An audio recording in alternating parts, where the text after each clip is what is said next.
The California man who killed 3 teens by ramming their car off the road after they played a doorbell prank on him was sentenced to life in prison without the possibility of parole on Friday. In April, Anurag Chandra, 45, was found guilty by a jury on 3 counts of murder, 3 counts of attempted murder and a special circumstance allegation of multiple murders for the January 2020 deaths of Drake Ruiz, Daniel Hawkins and Jacob Ivascu, all 16, according to a news release from the Riverside County District Attorney's Office. The lives of countless families will never be the same because of one man's anger, callousness and outrageous conduct, and I am grateful to Judge Navarro for imposing the maximum sentence in this case, District Attorney Mike Hestrin said during the sentencing on Friday. The victims' families also read personal statements at the sentencing, including Daniel's father, Craig Hawkins. Every day we sense the absence of this young man, Craig said. The hole in our hearts and lives from the taking of our son's life is staggering. Ding Dong Ditch Horror, Caliph. Man convicted of murdering 3 teens after becoming enraged by doorbell prank. The 18-year-old driver, identified as Sergio Campusano by NBC Los Angeles, and 2 other boys who were 13 and 14 years old at the time were also injured in the crash.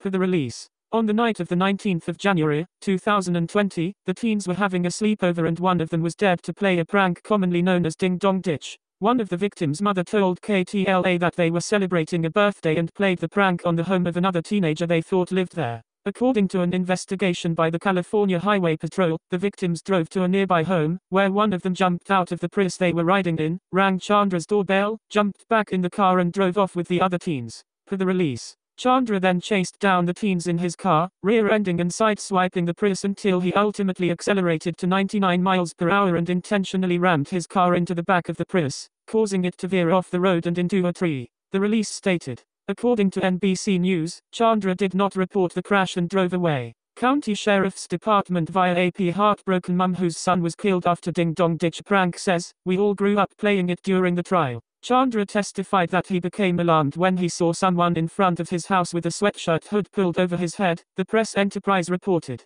Per the newspaper, he testified that the person rang the bell, pulled his pants down and mooned him by exposing his buttocks, afraid for his family's safety. Jumped in his 2019 Infiniti and chased the Prius. He also testified that he drank 12 beers in less than 3 hours before the teens rang his bell. He claimed that he hit the Prius from behind when it suddenly braked, according to the newspaper. Chandra was arrested on the 20th of January, 2020, and has since been in custody at the Robert Presley Detention Center in Riverside, per the release. Want to keep up